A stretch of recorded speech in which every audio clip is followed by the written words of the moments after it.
چونکہ قیامت سے پہلے ایک ہوا چلے گی جس سے سارے اہل ایمان مر جائیں گے، ایک کلمہ گو مسلمان دنیا پہ زندہ نہیں بچے گا، صرف غیر مسلم ہوں گے، ایک بھی لا الہ الا اللہ کہنے والا نہیں ہوگا۔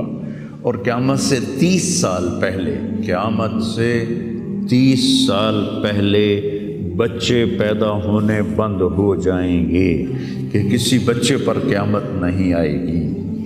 یوم تذہل کل مرضعۃ عما ارضعت، وہ ہولناکی بتانے کے لیے تشبیہ ہے، وہ یہ نہیں کہ ایسا ہو رہا ہوگا، کیونکہ بچہ تو کافر کا بھی ہو وہ معصوم ہے، مسلمان کا بھی ہو تو وہ معصوم ہے، اس لیے آپ نے کہا کہ سارے جو نابالغ مرتے ہیں وہ جس مذہب کے بھی ہیں سب جنت میں جائیں گے، چونکہ ان پر تو بھی شریعت لاگو ہی نہیں ہوئی ہے، اور سارے بچے حضرت ابراہیم علیہ السلام کے پاس چلے جاتے ہیں۔ تو حدیث پاک میں آتا ہے جتنے اہل ایمان کے بچے بالغ ہونے سے پہلے، پیدا ہونے سے لے کر 15 سال سے پہلے تک جو فوت ہو جاتے ہیں، سب حضرت ابراہیم علیہ السلام کے پاس ہوتے ہیں، ساری نسل ابراہیم علیہ السلام کے پاس، اور وہ ان کے باپ ہوتے ہیں، اور ان کے ساتھ وہ اپنی وہاں کی جنت کے مزے لیتے ہیں، پتہ نہیں کیا لیتے ہیں، ان میں تو کوئی نہیں پتہ۔ بس آپ نے اپنے بیٹے کے بارے میں فرمایا، حضرت ابراہیم رضی اللہ تعالیٰ عنہ علیہ السلام، چونکہ وہ ابھی ماں کا دودھ پیتے تھے، ان کا انتقال ہو گیا، تو آپ نے فرمایا اللہ تعالیٰ نے جنت میں ایک حور کو مقرر کر دیا ہے ابراہیم کو دودھ پلانے کے لیے، سبحان، اور کسی بچے کے بارے میں ایسی بات نہیں ہے۔ تو ڈران والی گل کوئی نہیں، ساڈو تے قیامت نہیں ہوندی، 30 سال پہلے بچے پیدا ہونے بند ہو جائیں گے، قیامت 30 اور 30 سے اوپر کی عمر کے لوگوں پر ہوگی، اور وہ جانوروں کی طرح ہوں گے، سڑکوں پہ زنا کریں گے، اور ہر انسانی جو اخلاق ہیں ان سے وہ خالی ہو جائیں گے، ان سے وہ خالی ہو جائیں گے۔ یہ امت کے اوپر امتحان ہے۔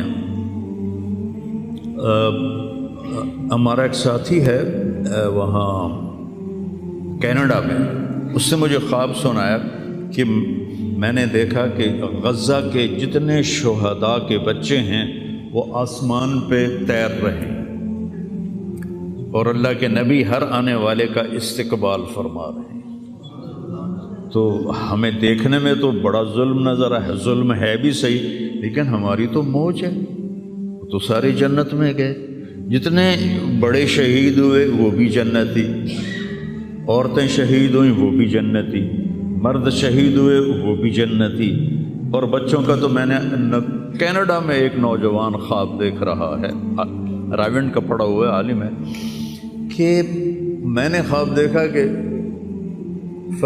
غزہ کے شہداء کے بچے آسمان پر تیر رہے ہیں، اور اللہ کے نبی ہر آنے والے بچے کا استقبال فرما رہے ہیں۔ ساڑی تو موج ہو گئی، ہمیں دیکھنے میں موت نظر آتی ہے، حقیقت میں دیکھو ایک ہوتا ہے کامیاب ہونا، اور ایک ہوتا ہے فتح پانا، ایک ہوتا ہے ناکام ہونا، اور ایک ہوتا ہے شکست کھانا۔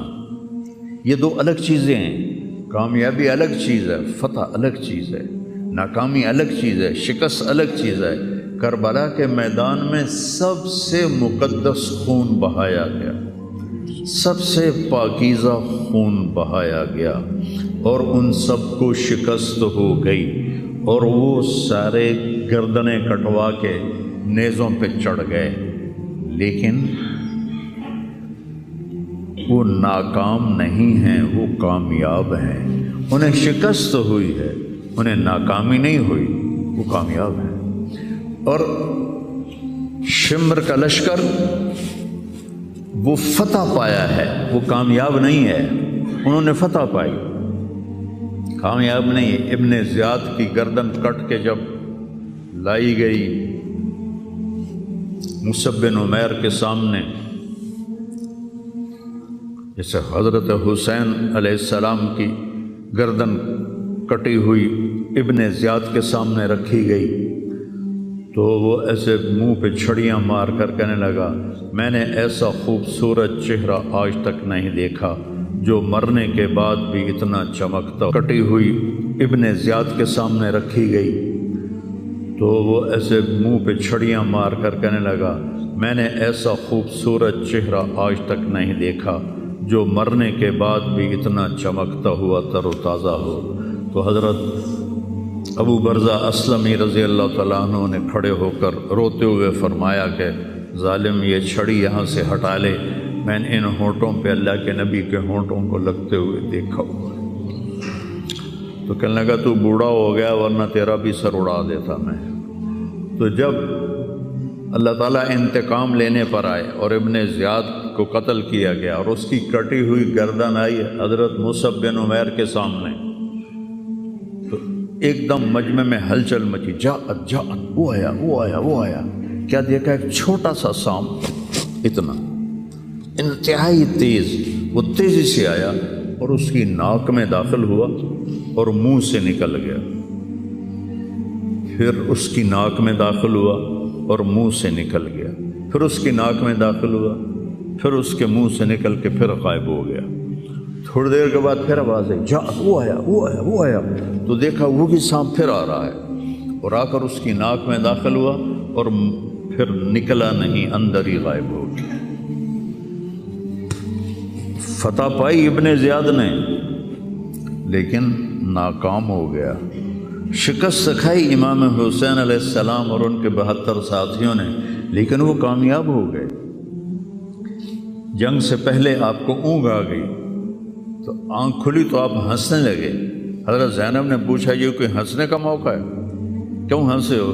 کہا خواب میں اللہ کے نبی ملے ہیں، کہہ رہے بیٹا میں تمہیں لینے کے لیے آ چکا ہوں۔ تو دیکھنے میں شکست ہوئی ہے لیکن وہ کامیاب ہیں۔ عمر بن سعد کو فتح ہوئی ہے، وہ ناکام ہے۔ عمر بن سعد کی کٹی ہوئی گردن بے مختار کے سامنے رکھی گئی، اللہ تعالیٰ نے ایک کو زندہ نہیں چھوڑا، جتنے بھی قاتلین حسین تھے سب قتل ہوئے۔ حضرت عثمان کے قاتل سب طبعی موت نہیں مرے، سب ذلت کی موت مرے۔ تو بھائیو یہ امتحان کی جگہ ہے، اللہ اپنے نبی کی امت کے گناہوں کو دھونے کے لیے ایسے حالات لاتا ہے۔ سب آپ نے فرمایا جتنا مجھے ڈرایا گیا اتنا کسی کو نہیں ڈرایا گیا۔ تو میں بتا رہا تھا ارض فلسطین یہ دوسری مسجد جو زمین پہ بنی 40 سال کے بعد، وہ مسجد اقصی ہے۔ 4000 نبیوں کے باپ اور میرے نبی کے دادا ابراہیم علیہ السلام اس سرزمین میں تشریف لائے، وہیں آرام فرما رہے ہیں۔ اسحاق علیہ السلام، یعقوب علیہ السلام، داؤد علیہ السلام، سلیمان علیہ السلام، یحییٰ علیہ السلام، زکریا علیہ السلام، یہ وہ نبی ہیں جن کا قرآن میں ذکر ہے۔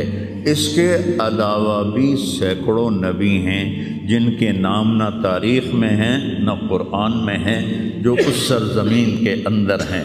یہ محشر کی سرزمین ہے، یہ نبیوں کی سرزمین ہے۔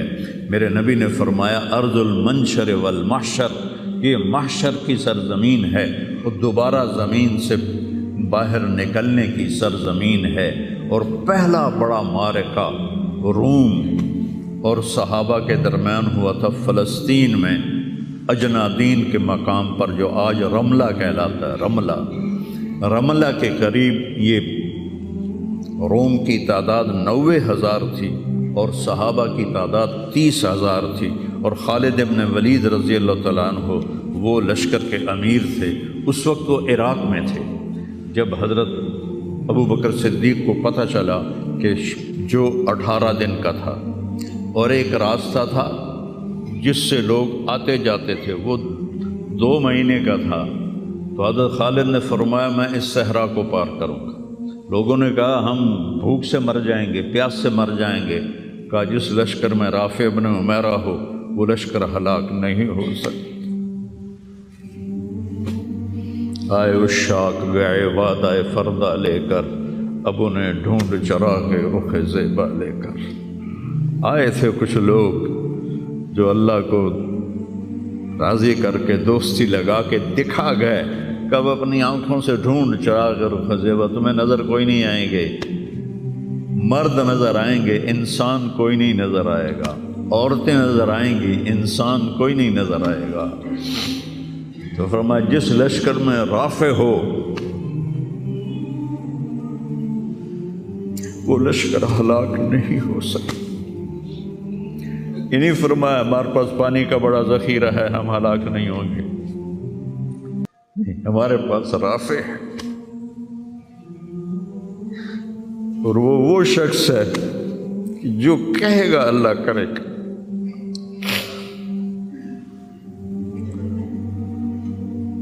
18 دن میں اس کو پار کیا، اور ایک مقام پر آ کر پانی ختم ہو گیا، 3 دن بغیر پانی کے گزارے۔ تو صحابہ نے کہا کہ اب ہم مرتے ہیں، طاقت نہیں ہے، کہا رافع کو بلاؤ۔ رافع کی آنکھیں خراب تھی، فرمانے لگے رافع پانی چاہیے، کہنے لگے اچھا مجھے بتاؤ کہاں ہیں ہم، کیونکہ وہ دیکھ نہیں پا رہے تھے۔ تو انہوں نے فرمایا کہ فلاں جگہ۔ اب صحرا میں تو کوئی نشان منزل ہوتا ہی نہیں، تو کوئی انہوں نے جھاڑیاں بتائیں، کہنے لگے کچھ جھاڑیاں دیکھو ایک طرف کٹھی ہوں، کٹھی جھاڑیوں کا کوئی جھنڈ ہو، مجھے بتاؤ ہے؟ انہوں نے کہا ہاں وہ نظر آ رہا ہے، کہ مجھے وہاں لے چلو۔ وہاں لے گئے، ایک جگہ اشارہ کیا کہ یہاں سے زمین کھودو، زمین کھودی تو پانی کا چشمہ نکل کے باہر آ گیا۔ کبھی ہم بھی تم میں بھی چاہت تھی، کبھی ہم بھی تم میں بھی راہ تھی، کبھی ہم بھی تم بھی تھے آشنا، تمہیں یاد ہو کہ نہ یاد ہو۔ اللہ نے تو بے وفائی کی نہیں، ہم نے بے وفائی کی۔ اس کی مدد جو رکی ہوئی، یہ بھی اس کی مدد ہے۔ ہمارا شہید جنت میں جا رہا ہے، اگر زندہ ہے، زخمی ہے، بھوکا ہے، گناہ معاف ہو رہے ہیں۔ جہنم کی آگ سے ایک سوئی کا نکا عام آدمی ویکھ ہی نہیں سکتا، دھاگا نہیں پا سکتا، جن کی نظر کمزور ہوئے، اتنا چھوٹا ہوتا ہے۔ میرے نبی فرمایا، جبریل علیہ السلام نے آ کے عرض کیا یا رسول اللہ، سوئی کے نکے کے برابر اگر جہنم کی دیوار میں سوراخ ہو جائے تو اس میں سے جو آگ کی چنگاری نکلے گی پوری دنیا کو کوئلہ بنا دے گی۔ اس کے سامنے یہ تکلیف تو بڑی تھوڑی ہے، لیکن بات اصل یہ ہے کہ ہم نے اللہ سے دوستی چھوڑ دی۔ یہودیوں کو گالیاں بعد میں دو، پہلے ہم اپنے گریبان، تجھے کیوں فکر ہے اے گل دلے صد چاک بلبل کی، تو اپنے پیرہن کے چاک تو پہلے رفو کر لے۔ کتنا جھوٹ بولا جا رہا ہے، کتنے جھوٹے مقدمے ہیں، کتنی والدین کی نافرمانی ہے، کتنے گھریلو ناچاکیاں ہیں، کتنا سود چل رہا ہے، کتنا شراب کے ٹھیکے چل رہے ہیں، کتنے لوگ نمازیں چھوڑ چکے ہیں۔ صرف حکمرانوں کو میں کیا گلہ دوں، آج ہم سارے اس حمام میں ننگے ہیں۔ تو یہ اللہ کی رحمت ہے، اگر کسی کو اللہ نے اس امت کو اگر دنیا میں وہ جھٹکے دیتا ہے۔ مجھے ایک آیت بھی یاد آ گئی، دونوں کو حال بتاتا ہوں۔ ایک ہے جنہوں نے اللہ کو نہیں مانا، تو اللہ کہتا ہے ذرہم یأکلوا ویتمتعوا ویلہہم الامل فسوف یعلمون۔ میرے محبوب کرن دے انہاں نوں موج میلا، 4 دہاڑے انہاں نوں موج میلا کرن دے انہاں نوں میرے کول آون دے، ووڑ ویکھی میں کی کرنا، ٹھیک ہو گئی۔ ہمارے بارے میں کیا کہا، وَلَنُذِيقَنَّهُم مِّنَ الْعَذَابِ الْأَدْنَىٰ دُونَ الْعَذَابِ الْأَكْبَرِ لَعَلَّهُمْ يَرْجِعُونَ۔ میں تمہیں دنیا میں چھوٹے چھوٹے عذاب دوں گا، بڑا عذاب نہیں دوں گا آخرت کا۔ یہ غزہ کی جو تباہی ہے یہ چھوٹا عذاب ہے، یہ چھوٹی تکلیف ہے۔ دون العذاب الاکبر، فَيُعَذِّبُهُ اللَّهُ الْعَذَابَ الْأَكْبَرَ يَصْلَى النَّارَ الْكُبْرَى، اور عذاب اکبر نار کبرا جہنم ہے۔ تو میرا اللہ کہہ رہا کہ میں تمہیں چھوٹے چھوٹے عذاب دوں گا، بڑا عذاب نہیں دوں گا، تاکہ تم توبہ کر کے میری طرف آ جاؤ، اور جو مجھے نہیں مانتے انہوں نے چھٹی دیتے۔ جو بچہ